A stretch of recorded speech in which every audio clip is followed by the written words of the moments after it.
So, there's that principle in science, Occam's razor, right? Do not multiply explanatory hypotheses beyond necessity, which is the simplest solution, is by default the most appropriate. Now, the same thing might apply with regards to problems, and that's another conservative advantage in some sense. It's like, no, the smallest possible change that will produce the end result. Right. Because you don't know what the change is going to do. And that uncertainty, that's part of that humility of conservatism that you described. That is something that's communicable to young people. It's like, it's not like we don't think there are problems, but we're also quite skeptical of grandiose solutions, and even more skeptical of the people who put them forward. Yeah. And that's not foolish at all. I'm much more afraid of the people dealing with climate change than I am of climate change. As you should be, because so this week we're debating this reconciliation bill, and reconciliation just means that you can pass it through the Senate with only 51 votes instead of the 60 vote threshold required to overcome the filibuster. And that means it has to be related to budget items. Okay, so not that anybody cares about that, but that's what we're debating. And within that big 3.5 trillion, which is actually closer to 4.5 trillion, depending on how you estimate it, there's a lot of, let's call it Green New Deal provisions. And what a Green New Deal basically is massive subsidies for solar and wind, massive incentive structures for only solar and wind and renewables. But renewables, they really just define as solar and wind, okay? They don't like hydro, they don't like nuclear, and we'll get to that.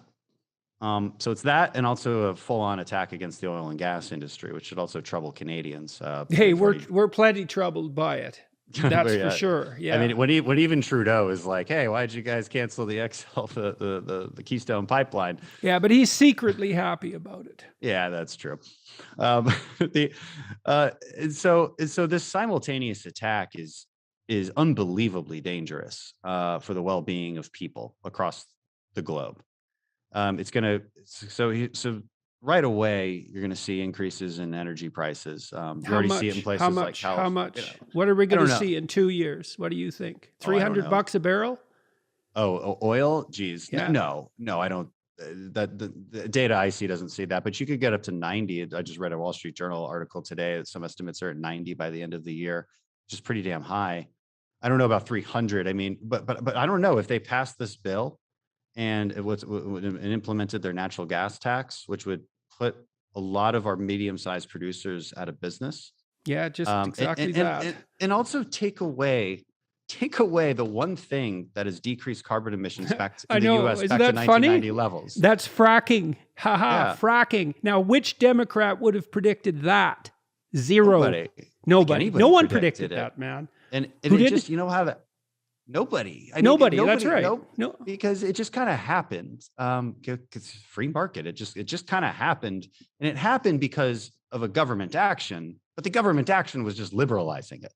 It was just removing a barrier to it. And the export ban that even Obama signed when we removed the oil export ban out of the United States. What did you just create? Well, you created a powerhouse of energy in the United States, and why is that a good thing? Does that make climate change worse or better? Well, the question isn't, that's the wrong question, really, because the question is, what is demand for energy around the world? And so it turns out demand for energy in the next 20 years is going to go up almost 30%. That's a guarantee. And so who's going to provide that energy? It's not going to be solar and wind. All estimates show it's going to have about its same proportion of the energy mix. And so it's either going to be the United States and Canada that actually care about environmental regulations and put all these restrictions and, on a per unit basis. And this is a scientific estimate. It's not the EPA that did it. It was one of our national labs that did this estimate. A unit of natural gas is 42% less emissions than a Russian unit of natural gas. So we're cleaner. We're objectively cleaner when we're giving you oil and gas. And yet this administration, counterintuitively, in an effort to reduce gas prices, wants OPEC to increase production. So we're attacking U.S. oil and gas and trying to get OPEC to increase their production. This is, if you're trying to solve the problem of reduction of emissions, this is OPEC. The opposite of... They're not exactly our friends always. No, and they want to put Yeah, we see Texas this oil play and out in gas out of Canada business. madly. Yeah, and so it's just if we're Same thing's trying to, happening in Canada with regards. Sorry. well, I'm just saying if we're trying to solve a problem, of reducing emissions, then fine, let's solve the problem. And the other thing we as Republicans were always wondering is, wait a second, if you really think this is an existential threat and we're done and like we're cooked in 12 years, the world is on fire, as they always say. Well, then why not just, instead of the trillions of dollars towards a bunch of nonsense, why not just build a bunch of nuclear plants? Really, why not just build a bunch of nuclear plants? Why don't you have just government funded And so what's nuclear the plants? answer to that? Yeah, why They're not? Like France well, did it. their answer is, well, there's the truthful answer, there's the public answer, and there's the real answer that I think is true. But so their public Let's answer is, hear well, 'em, yeah. their answer is, well, it's expensive, there's safety issues. I'm like, yeah, but on a per unit basis, it's still a better deal. Again, if you think, I thought no cost was too high because we're in an existential crisis. And so I would assume that you think it's a priority to have reliable energy, and you don't get reliable energy from solar and wind, and you never will. It's impossible. And I don't care how far along the battery technology comes, it'll never meet where we need it to meet. It just won't. It's physically not going to happen.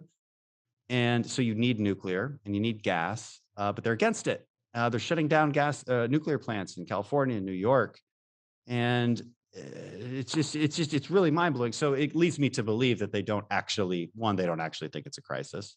And two, that they're mostly driven by special interests in the solar and wind industries that have really captured them. And again, I'm not against solar and wind. I just think they should fit in where they fit in.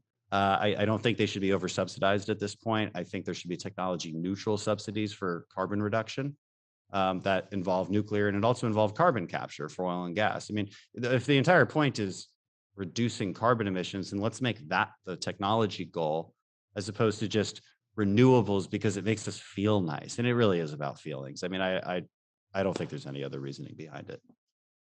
Oh, there is another reason, I think, is that the ideological morass out of which such ideas emerge is extraordinarily confused, and it's 30% anti-capitalism and 20%, what would you say, resentment about the nature of humanity itself, and then 40% concern about the environment and our depredations. And so you have that mix. You can't think clearly. It's like, well, are we saving the environment? Yeah, but what about capitalism? Because it's actually the problem to begin with. And so then you get these sorts of solutions emerging. And a lot of them are tainted with this terrible, destructive anti-capitalism, and which seems to be often a more important crisis than the environmental crisis itself.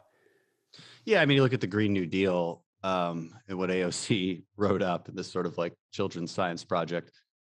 It was very little about the environment and much more so about the substantive change in healthcare and the economy. And it was kind of saying the quiet part out loud, which we all suspected, that this was mostly about the sort of great reset that people talk about. It's kind of more about that than it is climate change. But for you to get you to agree to these really substantive reforms, to this sort of revolution in thinking, they need to scare the hell out of you, which is why they use terminology like the world is on fire. And it's why they point to every hurricane and wildfire like this is what climate change looks like. I mean, you hear that all the time. But it's really as if we've never had hurricanes, as if we've never had wildfires, and as if there's not actually a much better explanation for California wildfires, which is poor forest management, which every study shows, right? It's like, let me get this straight. If we all drive electric vehicles today, if the United States stops producing carbon today, are you telling me there's no more wildfires? Are you telling me all of our weather starts to look like San Diego? Are you telling me Houston's not going to have hurricanes anymore? That's nonsense. I mean, that's complete nonsense. And it's not data driven. It's not fact driven. And truthfully, again, go back to UN Intergovernmental Panel on Climate Change data. If the Western world, I believe all developed countries, if they stopped emitting carbon right now for good, you might get a reduction in temperature of, I think it's like 0.8 degrees Fahrenheit by the year 2100. Right. And that's actually within the error bounds. So one of the problems with these climate projections is that if you go out 50 years, you can't even tell if what you did 50 years ago had worked because the error bars are so big at that point. And that's actually a huge problem, because what it means is there's no way of testing whether your damn solution, your large-scale solution, had any effect whatsoever. So how in the world are we supposed to solve a problem like that? You can't. But I mean, you can't, like, it's like we don't want to do anything, right? I mean, I listed some things that Republicans are in favor of, and primarily nuclear energy and gas. I think that puts us on a healthy glide path towards reduction in emissions. And look, the other truth is the more a country develops, the more you industrialize it, the more concerned they become about the environment. That's another truth. So maybe focus on Yes, definitely. Well, well-being. also, with the lefty types, you think, well, they're concerned with poverty reduction. Okay, well, how to do that? Well, how about you make energy real cheap? How about that? Because Yeah. energy is what does work. And so if you give that to poor people for as close to nothing as possible, then they can do almost everything free. How would that be? So are you so sure you're concerned about those poverty-stricken people? If you look historically, can you really imagine anything that has done more for them than cheap energy? And how would that even be possible, even metaphysically? Energy runs everything. So cheap energy means wealth directly. Virtually no intermediation. So now you're going to make every energy all more expensive to produce these trivial changes in climate that you won't even be able to measure. It's like, what's up with you exactly?